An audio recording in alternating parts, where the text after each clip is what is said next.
పవన్ గారు, అసలు ఈ సర్వీస్ స్టార్ట్ చేయాలని ఎట్లా థాట్ వచ్చింది మీకు?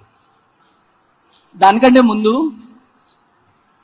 చాలా ఏళ్ళ కిందట, అంటే ఈ ఎలక్షన్స్ కి ముందు చాలా ఏళ్ళ కిందట ఒకసారి నేను మన గౌరవులైన శ్రీ చంద్రబాబు గారిని కలిసినప్పుడు ఆయన ఒక మాట చెప్పాడు.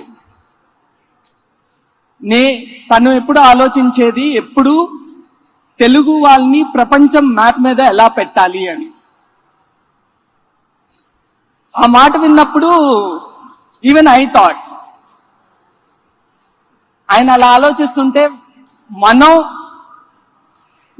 నేను ఏమైనా ప్రయత్నం చేసి తెలుగు వారి పేరు మొత్తం భారతదేశం మొత్తం ఎట్లా వ్యాపించేటట్టు చేయొచ్చని మొదలు పెట్టాము 2015లో. ఈరోజు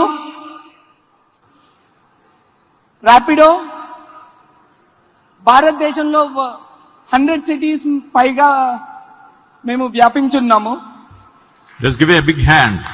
100 cities it has expanded to.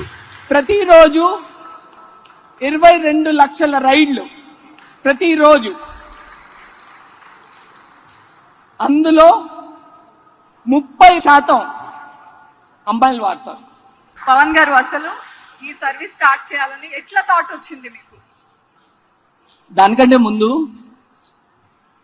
చాలా ఏళ్ళ కిందట, అంటే ఈ ఎలక్షన్స్ కి ముందు చాలా ఏళ్ళ కిందట ఒకసారి నేను మన గౌరవులైన శ్రీ చంద్రబాబు గారిని కలిసినప్పుడు ఆయన ఒక మాట చెప్పాడు.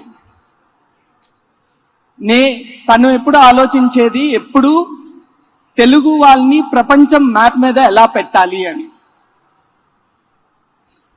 ఆ మాట విన్నప్పుడు ఈవెన్ ఐ థాట్, ఆయన అలా ఆలోచిస్తుంటే నేను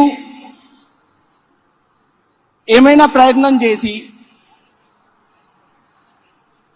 తెలుగు వారి పేరు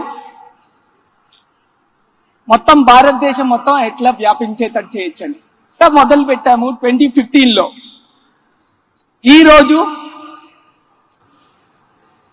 ర్యాపిడో భారతదేశంలో 100 cities పైగా మేము వ్యాపించున్నాము. Just give a big hand. 100 cities it has expanded to. ప్రతిరోజు 22 లక్షల రైళ్లు ప్రతిరోజు. అందులో 30% అమ్మాయిలు వాడతారు.